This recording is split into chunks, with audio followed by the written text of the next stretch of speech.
സ്നേഹത്തെക്കുറിച്ച് വളരെ ആഴത്തിൽ നമ്മൾ കേട്ടുകൊണ്ടിരിക്കുകയായിരുന്നല്ലോ. യേശുക്രിസ്തുവിൻ്റെ മാറോട് ചേർന്നിരുന്ന യോഹന്നാൻ ഒരു ഡോക്ടറെ അടുത്ത് ചെല്ലുന്ന രോഗിയെ ആ ഡോക്ടർ തൻ്റെ സ്റ്റെതസ്കോപ്പ് വെച്ച് ഇങ്ങനെ ചെസ്റ്റിലൊക്കെ പരിശോധിക്കും. എന്നതുപോലെ യോഹന്നാൻ യേശുവിൻ്റെ മാറോട് ചാഞ്ഞ് ചേർന്നിരുന്നപ്പോൾ യേശുവിൻ്റെ ഹൃദയത്തിൻ്റെ സ്പന്ദനങ്ങൾ വളരെ വ്യക്തതയോടെ മറ്റാരേക്കാൾ അധികം യോഹന്നാന് മനസ്സിലായി. യേശുക്രിസ്തുവിൻ്റെ ഹൃദയത്തിൻ്റെ സ്പന്ദനങ്ങൾ എപ്പോഴും സ്നേഹത്തിൽ നിന്നുള്ളതും സ്നേഹത്താൽ നിറഞ്ഞതുമായിരുന്നു. ഇന്നും അതിനൊരു മാറ്റവുമില്ല. ഇന്നും വളരെ ആഴമായി കർത്താവ് നമ്മളെ സ്നേഹിക്കുന്നതുകൊണ്ടാണ് ഞാനും നമ്മളെല്ലാവരും ഇവിടെ ആയിരിക്കുന്നത്, ഇന്നും ആയിരിക്കുന്നത്. സ്നേഹത്തെക്കുറിച്ച് സഹോദരൻ പറഞ്ഞപ്പോൾ എൻ്റെ മനസ്സിൽ വന്ന ഒരു വാക്യം ഇങ്ങനെ എൻ്റെ മനസ്സിൽ കടന്നു വരാനിടയായി. ഞാൻ ആ കാര്യത്തെക്കുറിച്ചല്ല പറയാൻ താല്പര്യപ്പെടുന്നു, എങ്കിലും എൻ്റെ ഹൃദയത്തിൽ വന്ന വാക്യം ഞാൻ നിങ്ങളുടെ മുമ്പിൽ വെക്കാൻ താല്പര്യപ്പെടുന്നു. 1 തെസ്സലോനി 4-ാം അധ്യായത്തിൻ്റെ 9-ാമത്തെ വാക്യത്തിൽ ഇങ്ങനെ എഴുതിയിരിക്കുന്നു. അപ്പോസ്തലൻ പൗലോസ് ഇങ്ങനെ എഴുതിയിരിക്കുന്നു: സഹോദരപ്രീതിയെക്കുറിച്ച് നിങ്ങൾക്ക് എഴുതുവാൻ ആവശ്യമില്ല. സഹോദരപ്രീതിയെക്കുറിച്ച് അതൊന്ന് വായിക്കും ആരെങ്കിലും, അതെടുത്തെങ്കിൽ. സഹോദരപ്രീതിയെക്കുറിച്ച് നിങ്ങൾക്ക് എഴുതാൻ ആവശ്യമില്ല. അന്യോന്യം സ്നേഹിപ്പാൻ നിങ്ങൾ ദൈവത്താൽ ഉപദേശം പ്രാപിച്ചതല്ലാതെ പ്രാവശ്യമല്ലാതെ മക്കെദോന്യയിൽ എങ്ങുമുള്ള സഹോദരന്മാരോടൊക്കെയും അങ്ങനെ ആചരിച്ചും പോരുന്നല്ലോ. അതെ. അപ്പോസ്തലൻ പൗലോസ് ഇത് എഴുതാൻ ഒരു കാരണമുണ്ട്. ഇവരോട് പറയുന്നു, സഹോദരപ്രീതിയെക്കുറിച്ച് നിങ്ങൾക്ക് എഴുതേണ്ട ഒരാവശ്യമില്ല, നിങ്ങൾ പ്രസംഗിക്കേണ്ട ആവശ്യമില്ല, പറയേണ്ട ആവശ്യമില്ല. അതങ്ങനെ താൻ പറയാനൊരു കാരണമുണ്ട്. ആ കാരണം കിടക്കുന്നത് അപ്പോസ്തലൻ പ്രവൃത്തി 17-ാം അധ്യായത്തിലാണ്. അപ്പോസ്തലൻ പ്രവൃത്തി 17-ാം അധ്യായത്തിൽ ഇങ്ങനൊരു വാക്യം നാം കാണുന്നുണ്ട്, ഇങ്ങനൊരു കാര്യം കാണുന്നുണ്ട്. വാക്യമല്ല, അതിൻ്റെ അപ്പോസ്തലൻ പ്രവൃത്തി 17-ാം അധ്യായത്തിൻ്റെ അതൊരു സംഭവമാണ്.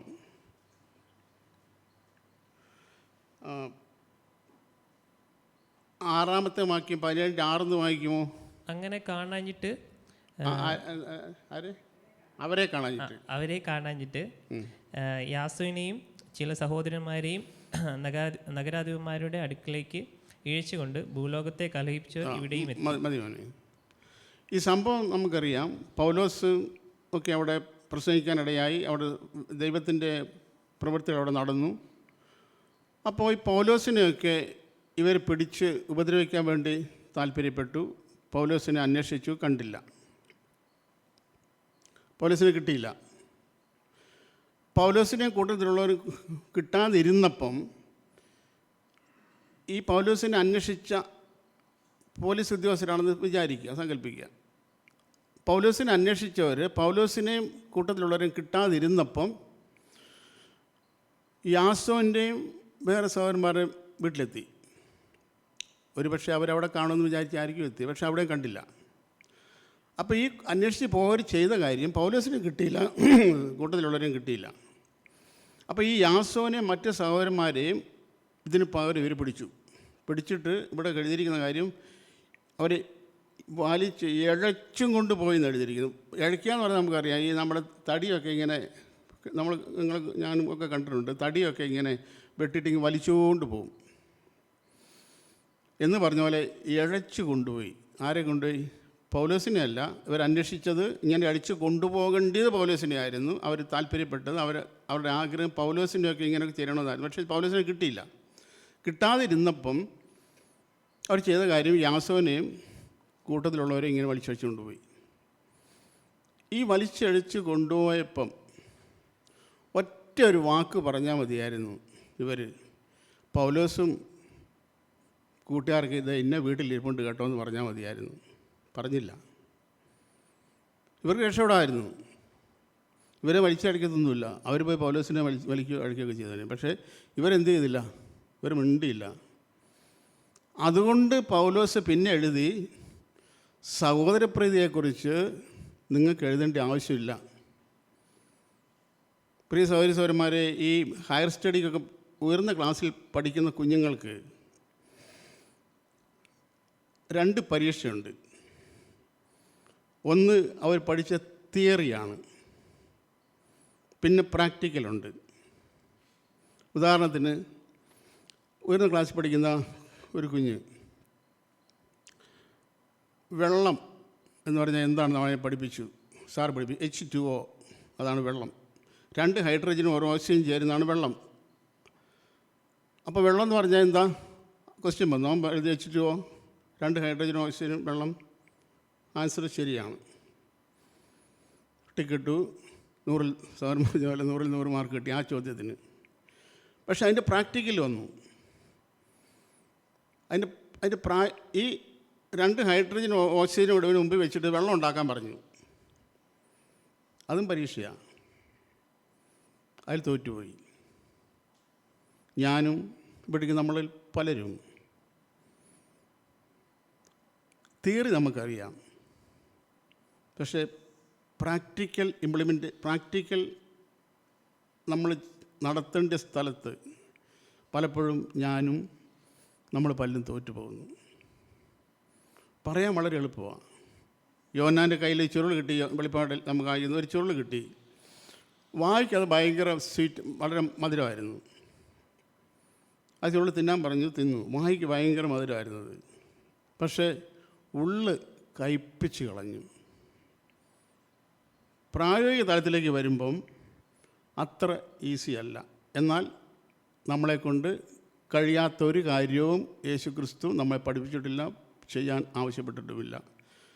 100% എനിക്കും നമ്മൾക്ക് ഓരോരുത്തർക്കും നമ്മുടെ ജീവിതത്തിൽ കഴിയുന്ന കാര്യം മാത്രമാണ് യേശുക്രിസ്തു തൻ്റെ ദൃഷ്ടാന്തം കൊണ്ട് കാണിച്ചു തന്നതും ഉപദേശിച്ചിരിക്കുന്നതും. അതുകൊണ്ട് സ്നേഹത്തിൽ തികഞ്ഞവരായി തീരുവാൻ ദൈവം നമ്മളെ സഹായിക്കട്ടെ. അപ്പോസ്തലൻ പൗലോസ് അവർക്ക് എഴുതിയതുപോലെ സ്നേഹത്തെക്കുറിച്ച് ഇനി ഒരു പ്രസംഗമോ ഒരു പ്രബോധനമോ അല്ല ഒരു എഴുതിയയപ്പോ ഒന്നും ഇല്ലാതെ വണ്ണം സ്നേഹത്തെക്കുറിച്ച് നമ്മൾ പ്രായോഗിക തലത്തിൽ അത് അപ്ലൈ ചെയ്യുന്നവരായി തീരാൻ ദൈവം നമ്മളെ സഹായിക്കട്ടെ. ഞാൻ ഇന്ന് ഇവിടെ വന്നു കഴിഞ്ഞപ്പോൾ ആണ് ബ്രദർ പറഞ്ഞിച്ചിരി ഇങ്ങനെ സംസാരിക്കാൻ താല്പര്യപ്പെട്ടു.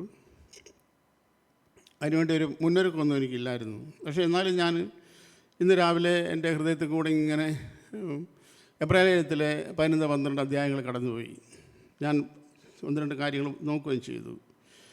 ഞാൻ ഒരു പക്ഷേ എനിക്ക് ഏറ്റവും താല്പര്യമുള്ള, ദൈവത്തിനും എല്ലാം താല്പര്യമുള്ളതാണ്, അപ്പോൾ തന്നെ അതിനേക്കാൾ കുറച്ച് താല്പര്യം കൂടിയ ഒരു എഴുത്താണ് എബ്രായ ലേഖനം.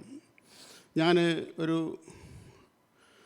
1000 എന്നൊക്കെ പറയാൻ ചിലപ്പോൾ അതിശോക്തിയായിരിക്കാം, ഒരു 100 കണക്കിന് പ്രാവശ്യം എബ്രായ ലേഖനം തിരിച്ചും മറിഞ്ഞ് ഞാൻ വായിച്ച് പഠിക്കാൻ ദൈവം എനിക്ക് കൃപ തന്നു. അങ്ങനെ ചെയ്തിട്ടുണ്ട്. അപ്പോൾ ഇന്ന് രാവിലെ ഞാൻ എഴുന്നേറ്റിട്ട് ആ ഒരു കാര്യം എൻ്റെ മനസ്സിൽ കൂടി ഇങ്ങനെ കടന്നുപോയി.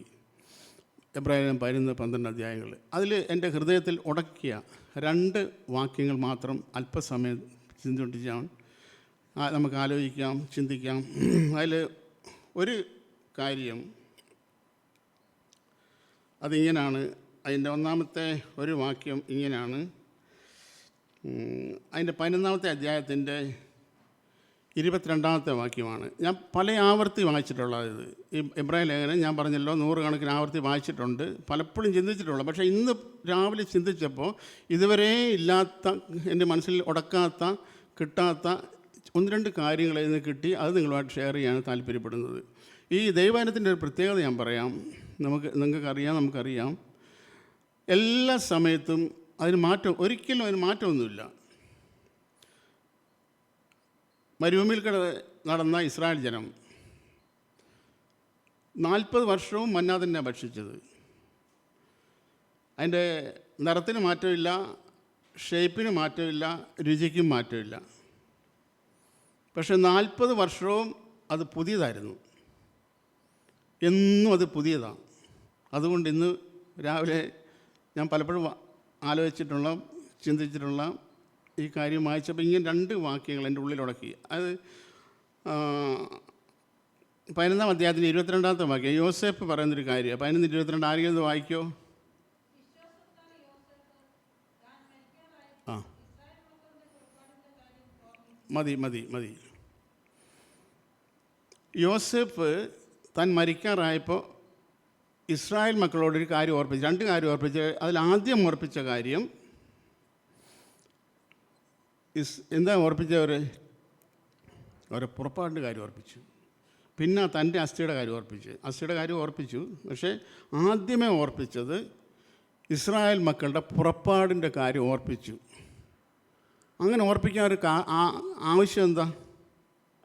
അങ്ങനെ ഓർപ്പിക്കാൻ ഇപ്പോൾ ഒരു ആവശ്യമുണ്ട്. കാരണം വലിയ കൊടും പട്ടിണിയായിരുന്നു യാക്കോബിനും മക്കൾക്കുമൊക്കെ. അവർ ദൈവം അയച്ച, അവർക്ക് മുമ്പായിട്ട് ദൈവം യോസേഫിനെ മിസ്രൈമിലേക്ക് അയച്ചിരുന്നു. മിസ്രൈമിൽ അവർ ഭക്ഷണത്തിന് വേണ്ടി വന്നു. ഇപ്പോൾ അവരുടെ അവസ്ഥ എല്ലാം മാറി, സ്ഥിതിയെല്ലാം മാറി. ഇപ്പോൾ ഒരു പട്ടിണിയുമില്ല, ഒരു ബുദ്ധിമുട്ടുമില്ല. എന്ന് മാത്രമല്ല, ആ മിസ്രൈം ദേശത്ത് ഒരു സ്റ്റേറ്റ്, ഇന്നത്തെ ഭാഷ പറഞ്ഞ് വേണമെങ്കിൽ നമുക്കിങ്ങനെ പറയാം, ഒരു സ്റ്റേറ്റ് മൊത്തം അവർക്ക് കിട്ടി. ഗോശൻ ദേശം ഇവർക്ക് ഒരു അവകാശം പോലെ കിട്ടിയ പോലെ ഗോശൻ ദേശം ഇവർ പാർക്കുന്നത്. ഇവരുടെ സ്ഥിതിഗതികളെല്ലാം മാറി, ബുദ്ധിമുട്ടുകളൊന്നുമില്ല, ഞെരുക്കങ്ങൾ പ്രയാസങ്ങളൊന്നുമില്ല. എന്ന് മാത്രമല്ല, അവരുടെ ഏറ്റവും ഇളയ സഹോദരനാണ് അവിടെ പ്രധാനമന്ത്രി ആയിരിക്കുന്നത്. ഇതിനേക്കാൾ കൂടുതലൊരു അനുകൂലമായ സാഹചര്യം ഒരു സാധാരണ മനുഷ്യന് എന്താ വേണ്ടി? ജീവിതത്തിൽ യാതൊരു ബുദ്ധിമുട്ടുകളുമില്ല. എന്ന് മാത്രമല്ല, അനിയൻ പ്രധാനമന്ത്രിയാണ്. ഇങ്ങനത്തെ അവസ്ഥ ഇപ്പോൾ അവരുടെ ജീവിതത്തിൽ. അതുകൊണ്ട് തന്നെ വലിയ ബുദ്ധിമുട്ടിന് ഒന്നും ഞെരുക്കവും പ്രയാസവും, വലിയ ബുദ്ധിമുട്ട് ഒരു ബുദ്ധിമുട്ടുമില്ല, ഒരു പ്രയാസമില്ല, ഒരു ഞെരുക്കവും ഇല്ല. പിന്നെ ഇപ്പോൾ ഇവിടെ തന്നെ ആയാലും എന്നാ കുഴപ്പം? എവിടെ ആയാലും ഇങ്ങനെ ചെല്ലും പറഞ്ഞോട്ട് എവിടെ ആയാലും ജീവിച്ചാൽ പോരെ? അതിപ്പോൾ ഇവിടെ ആയാലും എന്നാ, അവിടെ ആയാലും എന്നാ, എവിടെ ആയാലും ഇപ്പോൾ ഇവിടെയും വലിയ ബുദ്ധിമുട്ടുകളൊന്നുമില്ലല്ലോ, നല്ല സാഹചര്യങ്ങളല്ലേ ഇപ്പം, പിന്നെന്തിനാ? പക്ഷേ യോസേഫിനറിയാം ഇതൊരു അന്യദേശമാണ്. ഒരു പക്ഷേ ഇസ്രായേൽ ജനം മറന്നുപോയി കാണും, വാഗ്ദത്തം ഇതല്ല. സഹോദരന്മാരെ, ഇതല്ല വാഗ്ദത്ത ഭൂമി. നമ്മളിപ്പോൾ ഒരു അന്യദേശത്താണ്. യോസേഫ് പറഞ്ഞിട്ടോണാണ് ഞാൻ പറയുന്നത്. നമ്മളിപ്പോൾ ഒരു അന്യദേശത്താണ്, നിങ്ങൾ മറന്നു പോകരുത്. ഇവിടെ സാഹചര്യങ്ങളെ അനുകൂലമാണ്, ശരിയാണ്. പക്ഷേ ദൈവം നമുക്ക് വാഗ്ദത്തം ചെയ്തിരിക്കുന്നത് ആ ദേശം ഇതല്ല, ആ ദേശം കനാനാണ്. നമ്മളിപ്പം മിസ്രൈമിലാണ്, അടിമത്തത്തിലാണ്, ഫറവോൻ്റെ കീഴിലാണ്. സാഹചര്യങ്ങളെല്ലാം ഇങ്ങനെ അനുകൂലമായിരിക്കുന്നതിൻ്റെ കാരണം നാം ഇവിടെ തന്നെ താമസിക്കണമെന്ന് ഫറവോൻ ഒരുപക്ഷെ ആഗ്രഹിക്കുന്നുണ്ടായിരിക്കും. ഇവിടെ വിട്ടുപോകാൻ ഫറവോൻ ആഗ്രഹിക്കാത്തതുകൊണ്ട് സാഹചര്യങ്ങളെല്ലാം ഇങ്ങനെ അനുകൂലമായിരിക്കുന്നു. ഇങ്ങനെ അനുകൂലമായ സാഹചര്യങ്ങളിലാണ് പ്രിയ സഹോദരന്മാരെ, യഥാർത്ഥത്തിൽ ഈ സാഹചര്യങ്ങളാണ് നമ്മുടെ പരീക്ഷ എന്ന് പറയുന്നത്. ഈ സമയത്ത് നാം എന്ത് ചെയ്യുന്നു? എല്ലാം നമുക്ക് അനുകൂലമാണ്. ഇപ്പോൾ നമ്മുടെ പ്രതികരണം എന്താണ്? ഇതാണ് ദൈവം നോക്കുന്നത്. ദൈവം വളരെ താല്പര്യത്തോടെ നോക്കുന്നത്. നമ്മുടെ സാഹചര്യങ്ങളെല്ലാം എതിരായിരിക്കുമ്പോൾ, ഒരു കള്ളൻ പോലീസ് അവനെ വാച്ച് ചെയ്യുന്നു എന്ന ബോധ്യം അവനുള്ളപ്പം അവൻ കക്കുന്നു എന്നുള്ളതല്ല ദൈവം നോക്കുന്നത്. ആരും കാണാത്ത ഇരുട്ടിൻ്റെ മറവിൽ അവൻ എന്ത് ചെയ്യുന്നു എന്നുള്ള ദൈവം വളരെ താല്പര്യത്തോടെ നോക്കുന്നുണ്ട്. വളരെ ശ്രദ്ധിക്കുന്നു. നമ്മളെ ശ്രദ്ധിക്കുന്നത് നമ്മുടെ അനുകൂല സാഹചര്യങ്ങളെല്ലാം, നമ്മുടെ സാഹചര്യങ്ങളെല്ലാം എതിരായിരിക്കുമ്പോൾ ദൈവത്തെ മറുത്ത് പറയാൻ, ഇയ്യോബിൻ്റെ ഭാര്യ പറഞ്ഞ പോലെ ദൈവത്തെ തള്ളിപ്പറയാനുള്ള സാഹചര്യം നമ്മുടെ മുമ്പിൽ നിൽക്കുമ്പോൾ, സാഹചര്യങ്ങളെല്ലാം എതിരായിരിക്കുമ്പോൾ, എല്ലാം നമ്മൾ വിചാരിച്ചതിനേക്കാൾ തകിടം മറിഞ്ഞ് കിടക്കുമ്പോൾ, ഇപ്പം നമ്മുടെ പ്രതികരണം എന്താണ്? ദൈവം വളരെ താല്പര്യത്തോടെ നോക്കുന്നുണ്ട്. യോസേഫ് അവരോട് പറഞ്ഞു, സഹോദരന്മാരെ, അതൊരു കൽപ്പനയാണ്. സഹോദരൻ സൂചിപ്പിച്ച പോലെ വെറുതെ ജസ്റ്റ് ഒരു പറച്ചില്ല, സഹോദരന്മാരെ പോകണമെന്നൊന്നും അതല്ല, അത് കൽപ്പന. യോസേഫ് ഒരു കൽപ്പന കൊടുക്കുക. യോസേഫിൻ്റെ കൽപ്പന, നിങ്ങളിവിടം വിട്ടു പോകണം. അതായിരുന്നു യോസേഫിൻ്റെ കൽപ്പന. അപ്പോൾ ഞാൻ അതിനെക്കുറിച്ച് ഇങ്ങനെ ചിന്തിച്ചു. ഈ യോസേഫ് യേശുക്രിസ്തു നിഴലാണ്. യോസേഫിനെ യേശുക്രിസ്തുവിൻ്റെ നിഴലായിട്ട് നമുക്ക് മനസ്സിലാക്കാൻ കഴിയുന്നതാണ്. യേശുക്രിസ്തുവിൻ്റെ നമ്മളെ ഓരോരുത്തരെക്കുറിച്ച് താല്പര്യം, നമുക്ക് ദൈവം വാഗ്ദത്തം ചെയ്തത് എന്താണോ, ഏതാണോ, അതിലേക്ക് നാം എത്തിപ്പെടാൻ വേണ്ടിയാണ് യോസേഫിനെ ഇപ്പോൾ അവിടെ മന്ത്രിയാക്കിയിരിക്കുന്നത്. നമ്മളെ അവിടെ തന്നെ തങ്ങാനല്ല, അവിടെ തന്നെ നിന്ന് പോകാനല്ല, അവിടെ തന്നെ ആയിരിക്കാനല്ല. ദൈവത്തിൻ്റെ വാഗ്ദത്തം, ദൈവത്താൽ ലഭിച്ച വാഗ്ദത്തം, ആ ഒരു സ്ഥലമുണ്ട്, ആ ഒരു ഭൂമിയുണ്ട്. അത് കനാനാണ്. രണ്ടാമത് എന്നെ ചിന്തിച്ചപ്പിച്ച ഒരു വാക്യം കൂടെ വായിച്ചുകൊണ്ട് നമുക്ക് നിർത്താം. 11-ാം അധ്യായത്തിൻ്റെ 29-ാമത്തെ വാക്യം. അത് 11-29 അതൊന്ന് വായിക്കുമോ? അത് മിസ്രൈമർ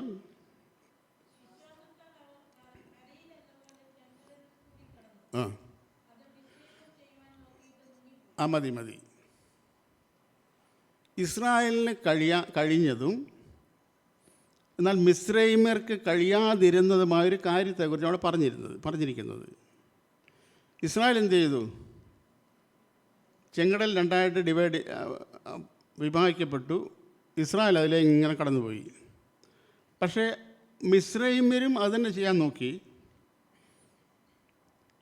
നോക്കിയിട്ട് എന്താ പറ്റിയേ? അവർക്ക് കഴിഞ്ഞില്ലെന്നല്ല പറയുന്നത്, ശ്രമിച്ച് നോക്കിയിട്ട് പറ്റിയില്ല എന്നാണോ എഴുതിയിരിക്കുന്നത്? അല്ല, പറ്റിയില്ലെന്നല്ല. അവരെന്ത് സംഭവിച്ചു? അവർ മുങ്ങിപ്പോയി.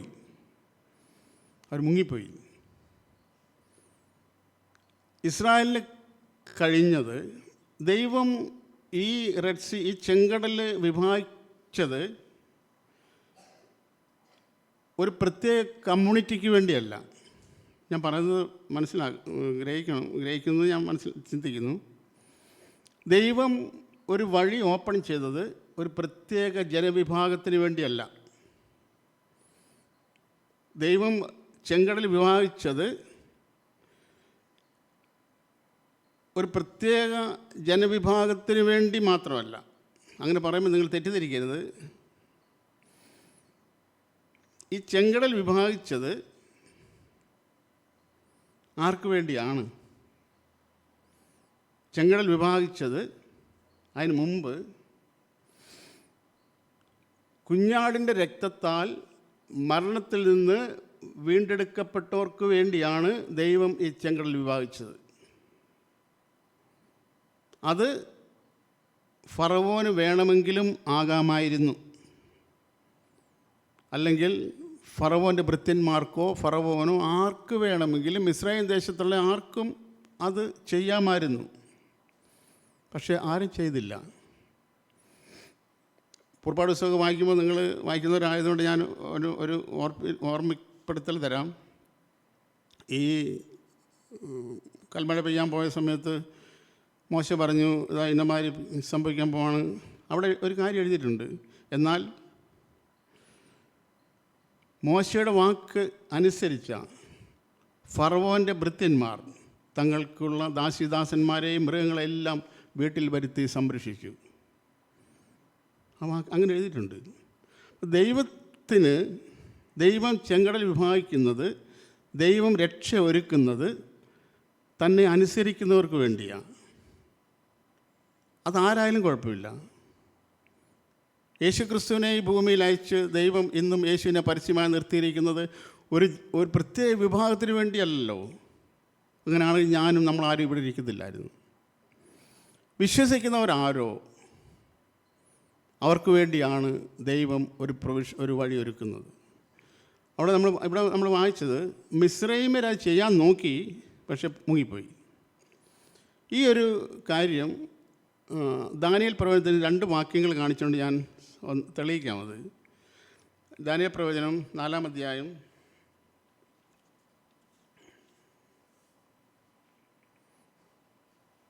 6-ാം അധ്യായത്തിൻ്റെ 21-ാമത്തെ വാക്യം. ദാനിയേൽ 6:21.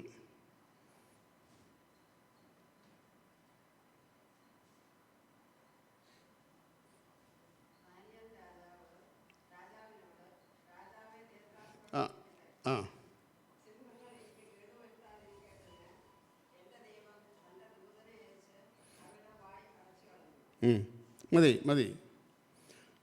ഈ സംഭവം നമുക്കറിയാമെന്ന് ഞാൻ ധരിക്കുന്നു. ദൈവത്തോടല്ലാതെ ദൈവത്തോട് മാത്രം പ്രാർത്ഥിക്കാതെ 30 ദിവസം രാജാവിനോട് പ്രാർത്ഥിക്കണം എന്നൊരു നിയമം അവർ വിളംബരം ചെയ്തു. എന്നാൽ ചന്ദ്രക്ക്, മേശക്ക്, അബേദ്നോ, ദാനിയേൽ ഇവർ ദൈവത്തോടല്ല പ്രാർത്ഥിച്ചില്ല, രാജാവിനോട് പ്രാർത്ഥിച്ചില്ല. രാജാവ് ഒരു മനുഷ്യനാണ്. ഇവർ എബ്രായ ബാലന്മാരാണ്. ഇവർക്ക് പ്രമാണം നല്ലോണം അറിയാം. അതുകൊണ്ട് ഇവരെന്ത് ചെയ്തു? രാജാവിനോട് പ്രാർത്ഥിച്ചില്ല, രാജാവ് ദൈവത്തോട് പ്രാർത്ഥിച്ചു. ഇവരുടെ മേൽ അക്യൂസേഷൻ, ഇവരുടെ പേരിൽ കുറ്റാരോപണം ഉണ്ടായി. ഇവർ രാജാവിനെ പ്രാർത്ഥിച്ച് രാജാവിൻ്റെ കൽപ്പന നിരസിച്ചു. അതുകൊണ്ട് എന്ത് ചെയ്തു? രാജാവ് നേരത്തെ തന്നെ വിളംബരം ചെയ്തായിരുന്നു, അങ്ങനെ ആരെങ്കിലും രാജാവിനോട് പ്രാർത്ഥിച്ചിരുന്നാൽ അവനെ സിംഹങ്ങളുടെ ഗുഹയിലിട്ട് കളയും. അങ്ങനെ രാജാവിനോട് പ്രാർത്ഥിക്കാതിരുന്നത് കൊണ്ട് ദാനിയേലിനെ എന്ത് ചെയ്തു? രാജാവ് സിംഹങ്ങളുടെ ഗുഹയിലിട്ട് കളഞ്ഞു. രാജാവിന് ഇവരെ രക്ഷിക്കാൻ ആഗ്രഹമുണ്ടായിരുന്നു, പക്ഷെ നടന്നില്ല. എന്നാൽ അതിരാവിലെ രാജാവ് ദുഃഖശബ്ദത്തോടെ പോയി ദാനിയേലിനെ വിളിച്ചു എന്ന് അവിടെ രേഖപ്പെടുത്തിയിരിക്കുന്നത്. അവിടെ പോയി ഈ സിംഹങ്ങളുടെ ഗുഹയുടെ വാതിൽക്ക് പോയി രാജാവ് ദാനിയേലിനെ വിളിച്ചു. അപ്പോൾ ദാനിയേൽ രാജാവിനോട് പറയുന്നൊരു കാര്യം നമ്മൾ വായിച്ചത്, രാജാവ് എന്തായിട്ടിരിക്കട്ടെ? രാജാവ് ദീർഘായുസ്സായിട്ടിരിക്കട്ടെ. സിംഹങ്ങൾ എനിക്ക് ഒരു കേടും വരുത്താതെ ഇരിക്കേണ്ടതിന് ദൈവം തൻ്റെ ദൂതനെ അയച്ച് സിംഹങ്ങളുടെ വായെ അടച്ചു കളഞ്ഞു. ഇനി അതിൻ്റെ 24-ാമത്തെ വാക്യം വായിക്കും, 6-ന്റെ തന്നെ 24. ആ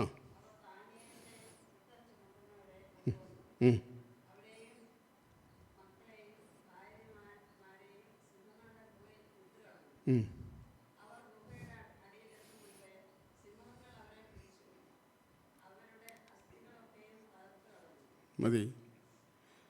ഈ ദാനിയേലിനെ സിംഹം ഒന്നും ചെയ്തില്ല. ഒന്നും ചെയ്യാതിരിക്കാൻ വേണ്ടി ദൈവം തൻ്റെ ദൂതനെ അയച്ച് സിംഹങ്ങളുടെ വായ അടച്ചു കളഞ്ഞു. ദാനിയേലും സിംഹങ്ങളും കൂടെ ഒരു ഗുഹയ്ക്കകത്ത് അന്ന് രാത്രി മുഴുവൻ സുഖമായിട്ട് കിടന്നുറങ്ങി. എൻ്റെ ഭാവനയാണ്. പക്ഷേ ഈ ദാനിയേലിനെ സിംഹത്തിൻ്റെ കുഴിയിൽ കൊണ്ടിട്ട് കളഞ്ഞ ഇവരെ രാജാവിൻ്റെ കൽപ്പനപ്രകാരം പിറ്റേ ദിവസം എന്ത് ചെയ്തു? ഇവരെ പിടിച്ചിട്ട് അവരെ അവരുടെ മക്കളെയും ഭാര്യമാരെയും എല്ലാം കൂടെ പിടിച്ച് സിംഹങ്ങളിലെ ഗുഹയിലിട്ട് കളഞ്ഞു. ഗുഹയുടെ വാതുക്കൽ എത്തുന്നതിന് മുമ്പ് തന്നെ സിംഹങ്ങൾ എന്ത് ചെയ്തു? ഇവരെ ശരിയാക്കി കളഞ്ഞു. ഞാൻ പറഞ്ഞത്, മിസ്രൈമ്യർ കടക്കാൻ നോക്കി, പക്ഷേ എന്ത് ചെയ്ത് സംഭവിച്ചു? കടക്കാൻ നോക്കിയില്ല എന്ന് മാത്രമല്ല, അവർ മുങ്ങിപ്പോയി കടലിൽ. ഇനി ഒരു കാര്യം കൂടെ, ദാനിയേൽ 3-ന്റെ 3-ാം അധ്യായത്തിൻ്റെ 22-ാമത്തെ വാക്യം ഒന്ന് വായിക്കുമോ? ദാനിയേൽ 3-ന്റെ 22. ആ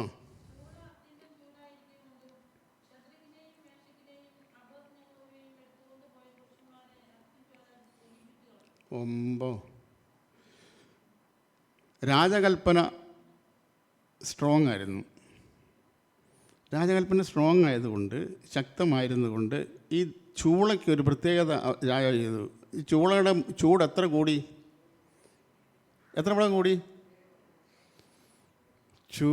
ചൂളയ്ക്ക് 100 ഡിഗ്രി ചൂടായിരുന്നു ഇന്നുള്ളതെന്ന് വിചാരിക്കുക. പക്ഷേ ദൈവമനുഷ്യന്മാരെ ഈ ചൂളയ്ക്കകത്ത് ഇടാൻ വേണ്ടി കൊണ്ടുപോയപ്പം ഈ ചൂളയുടെ ചൂട് 700 ഡിഗ്രിയായി. 100 ഡിഗ്രിയാണ് നോർമലായിട്ട് 100 ഡിഗ്രിയാണ് സങ്കല്പിക്കുക. എൻ്റെ സങ്കല്പം പറയുന്നത് കേട്ടോ, നമ്മൾ മനസ്സിലാക്കാൻ വേണ്ടി. പക്ഷേ ഇപ്പോൾ ദൈവമനുഷ്യനെ ഇതിനകത്തിടാൻ വേണ്ടി ചൂളയുടെ ചൂട് 7 മടങ്ങ് കൂട്ടി. പ്രിയ സഹോദരന്മാരെ, നമുക്ക് ഈ ജീവിതത്തിൽ ഉണ്ടാകുന്ന അനുഭവങ്ങൾ, ചൂളകൾ, ചൂടുകൾ, പരിശോധനകൾ സാധാരണ മനുഷ്യനുണ്ടാകുന്നതിനേക്കാൾ എത്ര മടങ്ങ് കൂടുതലായിരിക്കും ഇത് വെച്ചിട്ട് പറയുവാണെങ്കിൽ? അല്ലേ? 7 ഇരട്ടിയായിരിക്കും. 7 ഇരട്ടിയായിരിക്കും. സാധാരണ പ്രശ്നമല്ല നമുക്കുണ്ടാവുക.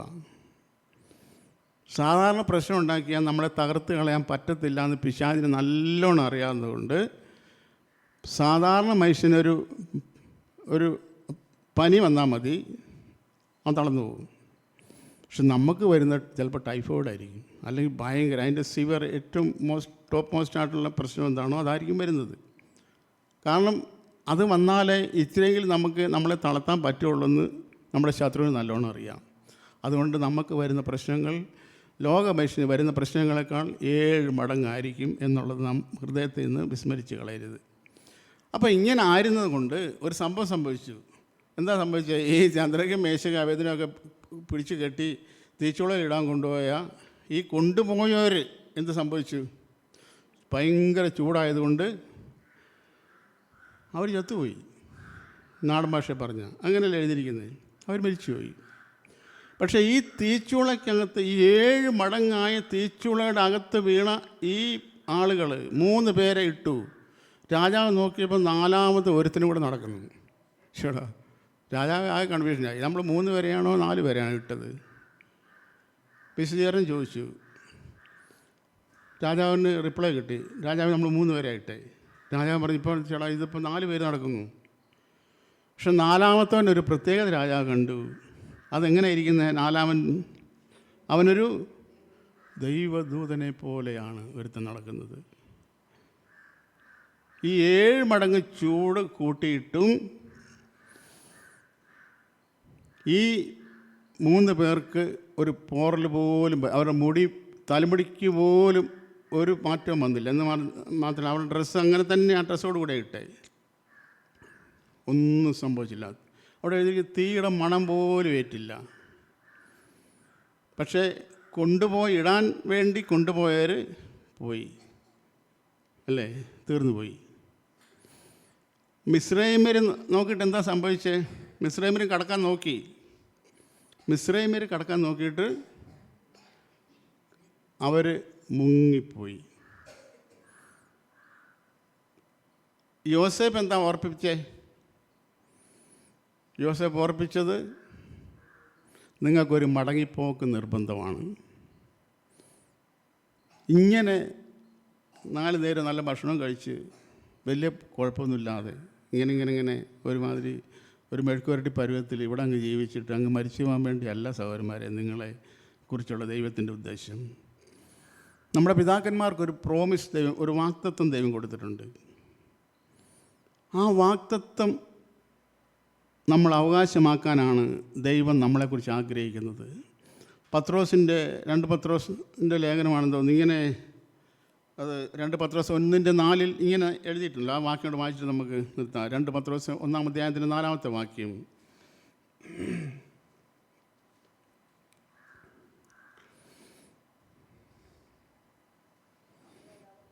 അതെ, 2 പത്രോസ് 1 നിങ്ങളുടെ വിശ്വാസത്തോട് അല്ലേ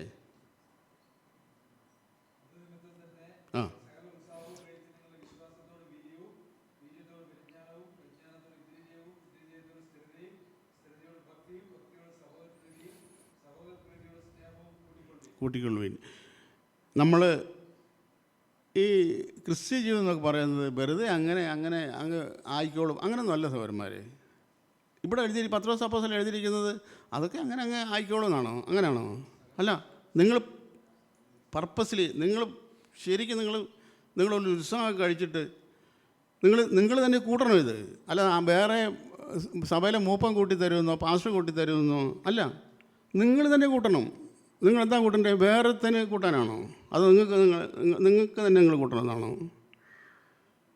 നിങ്ങൾ സകല ഉത്സാഹം കഴിച്ചിട്ട് നിങ്ങളുടെ വിശ്വാസത്തോട് വീര്യവും, വീര്യത്തോട് പരിജ്ഞാനവും, പരിജ്ഞാനത്തോട് ഇന്ദ്രിയജയവും, ഇന്ദ്രിയജയത്തോട് ഭക്തിയും, ഭക്തിയോട് സഹോദരപ്രീതിയും, സഹോദരപ്രീതിയോട് സ്നേഹം കൂട്ടിക്കൊള്ളണം. ഏറ്റവും അവസാനമായിട്ട് ഇതെല്ലാം ഈ മുമ്പിൽ പറഞ്ഞിരിക്കുന്ന കാര്യങ്ങളെല്ലാം കൂട്ടി വരുമ്പം അതിനോട് കൂടി വരേണ്ട ഒരു കാര്യമാണ് സഹോദരൻ ആദ്യം നമ്മളെ പ്രബോധിപ്പിച്ച സ്നേഹം.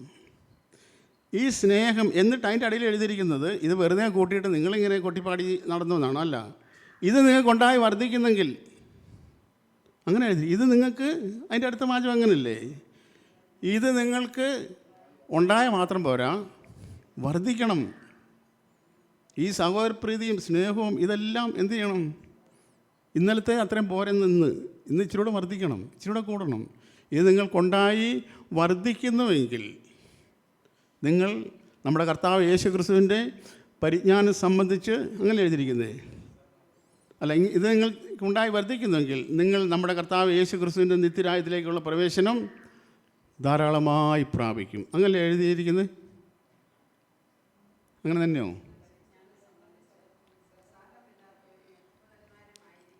ആ ആ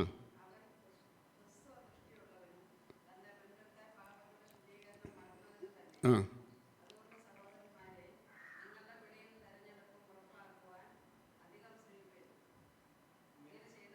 ആ അതന്നെ ആ വാക്യം, ആ വാചകം ഞാൻ ഇങ്ങനെ ചെയ്താൽ, എങ്ങനെ ചെയ്താൽ, ഇതെല്ലാം നിങ്ങൾ ഒന്നിനോടൊന്ന് കൂട്ടി കൂട്ടി കൂട്ടി വർദ്ധിച്ച് ഇങ്ങനെ കൂട്ടി കൂട്ടി വന്നാൽ, ഇങ്ങനെ ചെയ്താൽ എന്തു ചെയ്യും? നിത്യരാജ്യത്തിലേക്കുള്ള പ്രവേശനം ധാരാളമായി പ്രാപിക്കും. ഇങ്ങനെ ചെയ്തില്ലെങ്കിലോ? അതിൻ്റെ ഓപ്പോസിറ്റ് സൈഡ് നമുക്ക് ഇങ്ങനെ അതും നമ്മൾ മനസ്സിലാക്കണ്ടേ? ഇങ്ങനെ ചെയ്തില്ലെങ്കിലോ? ഇങ്ങനെ ഞാൻ ചെയ്യുന്നില്ല, എൻ്റെ വിശ്വാസത്തോട് വീര്യം കൂട്ടുന്നില്ല, വീര്യത്തോട് പരിജ്ഞാനം കൂട്ടുന്നില്ല, പരിജ്ഞാനത്തോട് ഇന്ദ്രിയജയമില്ല, ഇന്ദ്രിയജയത്തോട് സ്ഥിരതയില്ല, സ്ഥിരതയോട് ഭക്തിയില്ല, ഭക്തിയോട് സൗരപ്രതിയില്ല, സൗരപ്രതി സ്നേഹം കൂട്ടുന്നില്ല, ഇതൊന്നും ഞാൻ കൂട്ടുന്നില്ല. ഇങ്ങനെ ചെയ്യാതിരിക്കുക. ഇങ്ങനെ ചെയ്താൽ എന്തു ചെയ്യും? കർത്താവ് യേശു ക്രിസ്തു നിത്യരാജ്യത്തിലേക്കുള്ള പ്രവേശനം ധാരാളമായി പ്രാപിക്കും. ഇങ്ങനെ ചെയ്തില്ലെങ്കിലോ? ഒരിക്കലും ഈ പ്രവേശനം സാധ്യമാകത്തില്ല. ചോയ്സ് നമ്മുടേതാണ്. മനഃപൂർവ്വം ചെയ്യും. ദൈവഭക്തി നാം മനഃപൂർവ്വം ചെയ്തിട്ട് സൗകര്യന്മാരെ വെറുതെ അങ്ങനെ എല്ലാ ആഴ്ചയിലും വന്നു. ഞാൻ വരുന്നതിനെക്കുറിച്ചൊന്നും വിമർശിക്കാമല്ലോ കേട്ടോ, ഒരിക്കലും അല്ല. അങ്ങനെ തെറ്റിദ്ധരിക്കരുത്. അങ്ങനെ നമ്മൾ അങ്ങനല്ല. നാം വളരെ വളരെ ശക്തമായ, നമ്മൾ വളരെ ഒരു വില കൊടുത്തേ മതിയാവുള്ളൂ. വെറുതെ ഒരു ലളിതമായി കൈമാറ്റം ചെയ്യുന്നതൊന്നുമല്ല ദൈവരാജ്യം. ശക്തമായി ദൈവ പ്രമാണത്തിന് വേണ്ടി ജീവൻ പോയാലും വേണ്ടില്ല എന്ന് വെച്ചിട്ട് ദൈവത്തെ പ്രസാദിപ്പിച്ചുകൊണ്ട് ഈ ഭൂമിയിൽ ജീവിച്ചാൽ മാത്രമേ ദൈവരാജ്യത്തിൽ നാം പ്രവേശിക്കത്തുള്ളൂ. അതിന് കൊടുക്കേണ്ട വില ചെറുതല്ല, വളരെ ചീപ്പായിട്ട്. അത് ഫ്രീയാണ്, പക്ഷെ ചീപ്പല്ല. എല്ലാവർക്കും സൗജന്യമാത്, പക്ഷേ വിലയില്ലാത്തതല്ല, ഭയങ്കര കോസ്റ്റ്ലി, ഭയങ്കര വിലപ്പിടിപ്പുള്ളത് തന്നെയാണ്. അതുകൊണ്ട് നമുക്ക് അങ്ങനെ ആയിത്തീരാം. ഇത് നമുക്കുണ്ടായി വർദ്ധിച്ച് അങ്ങനെ വർദ്ധിക്കുന്നെങ്കിൽ സഹോദരൻ ആദ്യം ഓർപ്പിച്ച പോലെ നമ്മുടെ സ്നേഹത്തിൽ കുറവുള്ളവരായിത്തീരാൻ ഇടവരുത്തില്ല. ദൈവം നമ്മളെ തികഞ്ഞവരായി കർത്താവ് യേശു ക്രിസ്തുവിൻ്റെ പ്രത്യക്ഷതയിൽ അനന്യമായി വെളിപ്പെടുമെന്നും ദൈവം നമ്മളെ കാക്കുമാറായിട്ട് ദൈവം സഹായിക്കട്ടെ.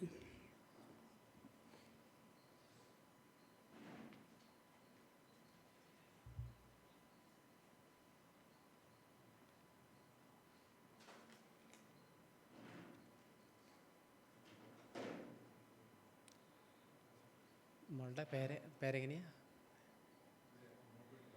പേരെങ്ങനെയാ? മിഥുലേന. മിഥുലേനയുടെ എത്രാമത്തെ വയസ്സാണ്?